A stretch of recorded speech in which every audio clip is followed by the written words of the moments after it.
कहना क्या, सब प्रशासन गलती है, दिल्ली जल बोर्ड की गलती है। हम जल बोर्ड के यहाँ के जो अधिकारी हैं, जेई हैं, एक्सीएन हैं, एई हैं, वो तीनों को सस्पेंड कर रहे हैं। एक बहुत ही दुखद घटना है जिसमें एक नौजवान की असमय अकाल मृत्यु हुई है। ये लापरवाही है, हादसा थोड़ी है। मेरा भाई इतना पागल थोड़ी कि सामने चांद उसे गड्ढे में घुसेगा। लड़का बचाया जा सकता था, पूरी उम्मीद है कि वो लड़का जिंदा था। उसकी व्हाट्सएप लोकेशन, उसके फ़ोन की लोकेशन पुलिस के पास थी। पुलिस ने उसको शेयर करते ही डिलीट कर दिया। रात को उस लड़के को मरने के लिए छोड़ दिया गया। नमस्कार, द ट्रुथ के इस अंक में मैं प्रीति पांडे अपने सभी दर्शकों का बहुत स्वागत करती हूँ। दोस्तों, बीते दिनों दिल्ली से सटे नोएडा में एक घटना पेश आई जिसमें कैसे एक गड्ढा जिसमें पानी भरा हुआ था, उसमें डूबकर एक सॉफ्टवेयर इंजीनियर की मौत हो गई। व्यवस्था, सिस्टम, इसको लेकर काफी कुछ कहा गया। कुछ इससे अलग तस्वीर नहीं, मिलती जुलती सी तस्वीर राजधानी दिल्ली में भी आज देखने को मिली, जहां जनकपुरी इलाके में जल बोर्ड द्वारा खोदे गए एक गड्ढे में, जिसके इर्द गिर्द कोई साइनेज नहीं, कोई बैरिकेडिंग नहीं, कोई मार्किंग नहीं, कोई अलार्मिंग सिस्टम नहीं, बस उस गड्ढे को खोदकर यूं ही छोड़ दिया गया। और जिस जगह पर यह गड्ढा खोदा गया वहां रात के समय में खूब अंधेरा, इतना अंधेरा कि अगर वहां से कोई व्यक्ति गुजर रहा हो तो उसे पता ही नहीं चलेगा कि 2 कदम बाद मौत उसका इंतजार कर रही है। ऐसा ही कुछ दिल्ली के कमल के साथ भी हुआ। कल रात तक सब कुछ ठीक था। रोहिणी से अपने दफ्तर से कमल अपने घर के लिए निकला। परिवार के लोगों के साथ वो संपर्क में भी था। उसने अपने घर वालों को बताया कि वो नजदीक है, पहुंचने वाला है। लेकिन कुछ देर बीत जाने के बावजूद जब कमल घर नहीं पहुंचा तो घर वालों को चिंता हुई। किसी अनिष्ट की आशंका से उन्होंने कमल को आसपास तलाशना शुरू किया, लेकिन कमल का कुछ पता नहीं चल रहा था। फोन पर लाख संपर्क साधने के बावजूद कमल से कांटेक्ट नहीं हो पा रहा था। घर वाले पुलिस स्टेशन भी गए, लेकिन पुलिस वालों ने अपना वही पुराना ढर्रा रवैया कि 11 बजने दीजिए, अगले दिन सुबह तक कम से कम 12 घंटे तो गुजरने दीजिए, तब गुमशुदगी का मुकदमा दर्ज करेंगे। तलाशने की तो कोशिश ही खैर कोई क्या करता। रात भर घर वाले खुद ही मशक्कत करते रहे कमल को तलाशने की, लेकिन कमल का कुछ पता नहीं चल रहा था। सुबह एक ऐसी निर्दयी खबर के साथ दिन की शुरुआत हुई जो इस परिवार को ताउम्र का जख्म दे गई है, आंसू दे गई है। घर के बहुत पास ही, बहुत दूर नहीं, जनकपुरी इलाके में जल बोर्ड द्वारा खोदे गए गड्ढे में कमल अपनी बाइक समेत समा गया और उसकी मौत हो गई। सुबह पुलिस को इस गड्ढे से उसकी लाश मिली और इसकी इत्तला घर वालों को दी गई। पहले जरा सुन लेते हैं पुलिस के अधिकारी इस प्रकरण के बाबत क्या कुछ कह रहे हैं, फिर आगे बताते हैं कि इस पूरे मामले में कैसे एक दूसरे पर दोषारोपण करना, कुछ लोगों का सस्पेंशन वगैरह, जो एक कहते हैं ना लीपा पोती की कार्रवाई, वो सब भी देखने को मिला। पहले सुन लेते हैं पुलिस अधिकारी। यहाँ पर जल बोर्ड का काम के लिए गड्ढा खुदा हुआ है, जिसमें कल रात को श्री कमल ध्यानी जी है, जिनकी एज तकरीबन 25 साल है। उनकी बाइक उस गड्ढे में गिर गई और अनफॉर्चुनेटली उनकी रात को डेथ हो गई है। इनके ये जो भी गड्ढा किसने खोदा हुआ है, इसमें कौन से अधिकारी है या कॉन्ट्रैक्टर कौन है, इस सब की भी हम जांच करेंगे। इनके भाई जो है श्री नरेश ध्यानी जी, ये रात को तकरीबन 2:45 बजे जनकपुरी थाने में आए थे और इन्होंने बताया कि हमारे भाई जो है वो अभी घर तक नहीं पहुंचे हैं। तब जनकपुरी थाने ने उनके मोबाइल की पोजीशन ली थी, जो पोजीशन हमारे डिस्ट्रिक्ट पार्क की आ रही थी। तब थाने से हेड कांस्टेबल रामकेश जो है वो इनके भाई के साथ इनको ढूंढने के लिए बाहर आए थे और इनको सबको, इनकी बाइक के साथ उनको लगभग 2-2.5 घंटे उन्होंने सर्च किया था। उन्होंने पोशंगीपुर पार्क हो, डिस्ट्रिक्ट पार्क हो, वो सारे एरियाज सर्च किए थे, लेकिन इनके वेयरअबाउट्स हमें नहीं मिले थे।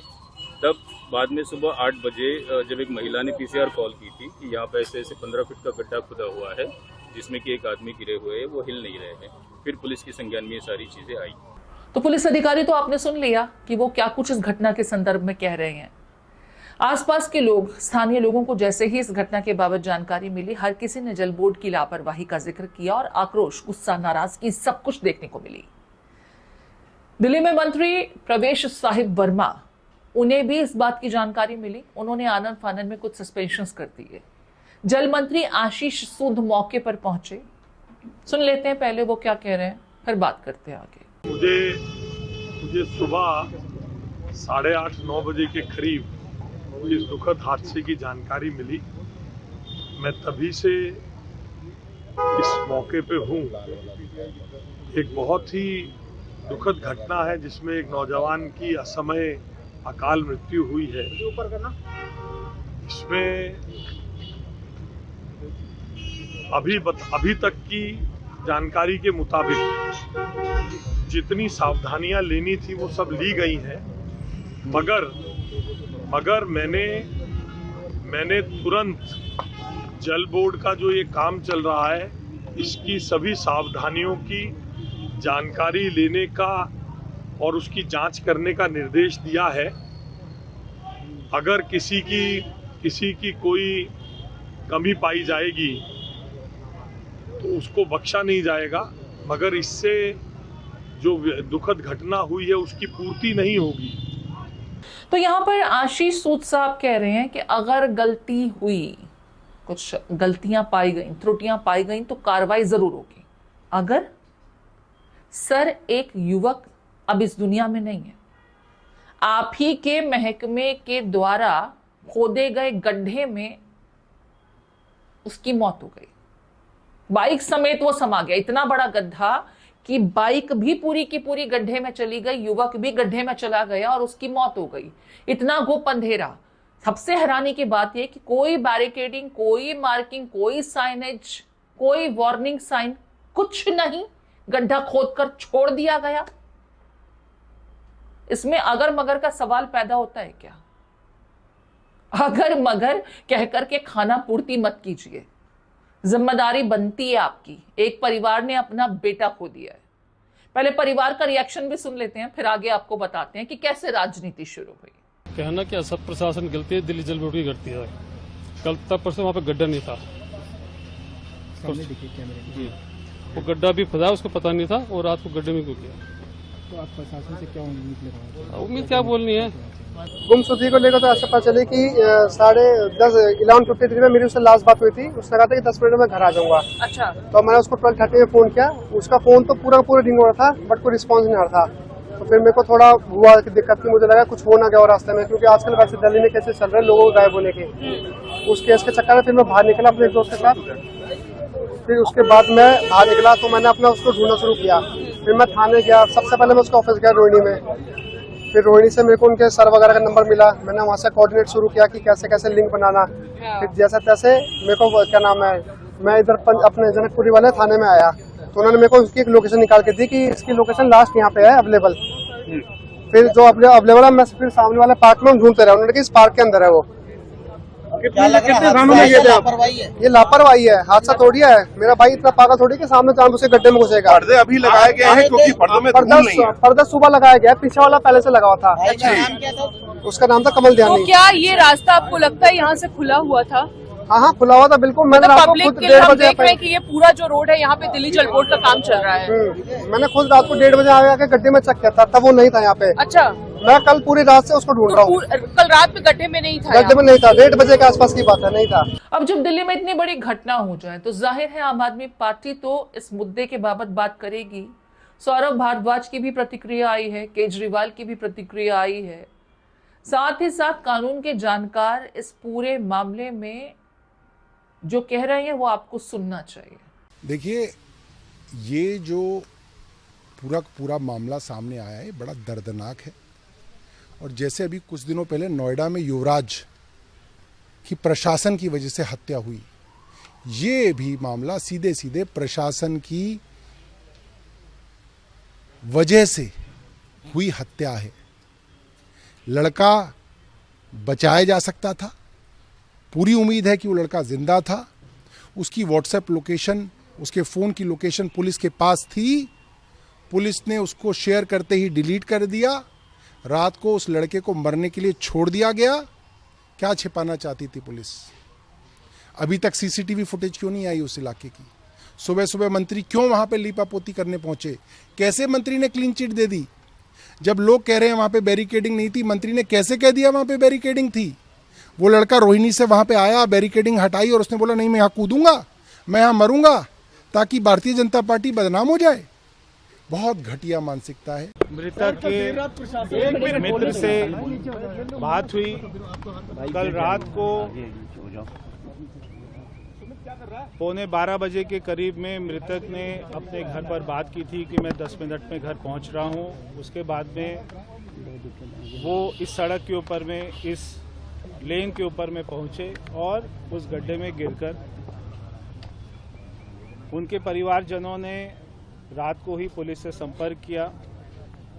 रात को जनकपुरी पुलिस ने उनके परिवार के साथ में 2-2.5 घंटे तक आसपास में उनकी कॉल रिकॉर्डिंग, कॉल लोकेशन वो देखकर आसपास के पार्कों में, आसपास के क्षेत्र में उनको ढूंढने की कोशिश की। जो भी हुआ बहुत ही दुखद है। हम जल बोर्ड के यहाँ के जो अधिकारी हैं, जेई हैं, एक्सीएन हैं, एई हैं, वो तीनों को सस्पेंड कर रहे हैं। जो कंपनी यहाँ पे काम कर रही थी, हम वो कंपनी के ऊपर में भी कड़ी से कड़ी कार्रवाई करेंगे। देखिए, ये बहुत दुर्भाग्यपूर्ण है और अभी कुछ दिनों पहले हम लोगों ने नोएडा में एक कांड देखा था, जैसे जिसमें कि एक सॉफ्टवेयर इंजीनियर की मौत हो गई, और ये दूसरी घटना है। निश्चित रूप से आज सड़कों में गड्ढे नहीं हैं, गड्ढों में सड़कें हैं। दिल्ली की हालत कर दी है। हर जगह खोद के गड्ढा, बड़े बड़े खोद के बड़े बड़े गड्ढे बना के, और कोई सुरक्षा नहीं रहती, कोई साइन नहीं रहता कि लोग उससे बच सकें। तो ये भी इसी प्रकार का हादसा है। अब क्या होगा, अगर आप देखें तो ये आपराधिक लापरवाही है। मतलब ये एक आपराधिक लापरवाही के कारण की गई हत्या है। इसको उस गंभीरता से लेना चाहिए और जो लोग भी इसके लिए जिम्मेदार हैं उनके खिलाफ कार्रवाई करनी चाहिए। ये आपके माध्यम से मुझे जानकारी मिली है। मैं तो भी पार्लियामेंट से बाहर आया हूँ। यदि कोई ऐसी घटना घटी है तो जवाबदेही तय होनी चाहिए। जो भी अधिकारी इसके लिए जिम्मेवार हैं, जिनकी ये जिम्मेवारी थी कि सड़क पर अगर इस तरह के कोई गड्ढे हैं उस पर वो कार्रवाई करें, उनको ठीक करें। इसमें जो भी लापरवाही अधिकारियों के पार्ट पे रही है उनके खिलाफ कड़ी से कड़ी कार्रवाई करने की आवश्यकता है। एक संदेश जाना चाहिए कि किसी कीमत पे इस तरह की लापरवाही देश की राजधानी में बर्दाश्त नहीं की जाएगी। देखिए, अभी दिल्ली हाई कोर्ट ने साफ तौर पर कहा है कि अगर नेग्लिजेंस से, और वो भी सिविक अथॉरिटी के नेग्लिजेंस से कोई एक्सीडेंट होता है, किसी की जान जाती है या उसको बॉडीली इंजरी होती है, तो जो वहाँ की अथॉरिटी है जिसने वो जो वो काम कर रही है उस पब्लिक ड्यूटी को डिस्चार्ज करे, उसकी जिम्मेदारी होगी। और वो जो गाइडलाइंस हैं बड़ी व्यापक हैं और उन गाइडलाइंस के मुताबिक फर्स्ट हैंड पर रिस्पॉन्सिबिलिटी फिक्स होती है वहाँ की लोकल एजेंसी की। अगर गड्ढा खोदना था तो गड्ढा खोदने से पहले जो प्रॉपर वहाँ पर जो सुरक्षा के मानक हैं, उन सुरक्षा के मानकों को दिखाते हुए और उस एरिया को पूरी घेराबंदी करनी थी, रास्ते से डाइवर्जन देना था। किसी न किसी व्यक्ति को वहाँ पर खड़े होकर के जो मूवमेंट है उस मूवमेंट को उनको बताना था कि इधर से जाना है। जिम्मेदार अधिकारियों के खिलाफ कार्रवाई हो सकती है। डिपार्टमेंट को कोर्ट जवाबदेह ठहरा सकती है कि उसमें आप बताएं आपने क्या प्रिकॉशंस लिए, खोदने से पहले क्या एडवाइजरी जारी करी, बाद में क्या जारी करी, कितना ड्यूरेशन आपका कॉन्ट्रैक्ट था, कॉन्ट्रैक्टर की क्या जिम्मेदारी थी। ये सारी जिम्मेदारियां हम कर सकते हैं क्योंकि एक लाइफ हैज़ बीन लॉस्ट, किसी का बच्चा की डेथ हो चुकी है। तो जो जिम्मेदार हैं उनको एक जवाबबंद तो ठहराया जाना चाहिए। तो देखिए, सबकी प्रतिक्रियाएं आपने सुन ली। ठीक है, कुछ लोगों पर कार्रवाई हो जाएगी, विभागीय एक्शन लिया जाएगा, सस्पेंशन, और हो सकता है इससे भी कठोर कुछ कार्रवाई कर दी जाए लापरवाही के नाम पर। एक आध लोग नप जाएंगे, इसके बाद हर कोई भुला देगा कि दिल्ली में हुआ क्या था। पथोल्स की वजह से होने वाली मौत कोई नई बात नहीं है। कुछ साल पहले कोर्ट द्वारा बाकायदा इस बाबत संज्ञान लिया गया था, लेकिन आज भी हकीकत यह है कि दिल्ली क्या आसपास के इलाकों में भी कई जगहों पर गड्ढे खोद दिए जाते हैं, लेकिन फिर उन्हें दोबारा भरने की तो किसी को चिंता ही नहीं होती। वार्निंग साइन लगाना भी कोई जरूरी नहीं समझता। अब रात के समय जहां अंधेरा था वहां पर कमल को नहीं मालूम था कि आगे मौत उसका इंतजार कर रही है। वो तो अपने घर जल्द से जल्द पहुंचना चाहता था, लेकिन अब वो कभी भी अपने घर नहीं पहुंच पाएगा। घर पहुंचेगी उसकी लाश। इस पूरे प्रकरण को आप किस तरीके से देखते हैं? क्या सिर्फ कुछ लोगों की लापरवाही का नतीजा है या पूरा सिस्टम ही इस घटना के लिए जिम्मेदार है? यूपी की घटना अभी लोग भूले भी नहीं थे कि दिल्ली में भी ऐसी ही एक घटना ने लोगों के जख्मों को फिर हरा कर दिया है। आपके कमेंट का इंतजार रहेगा।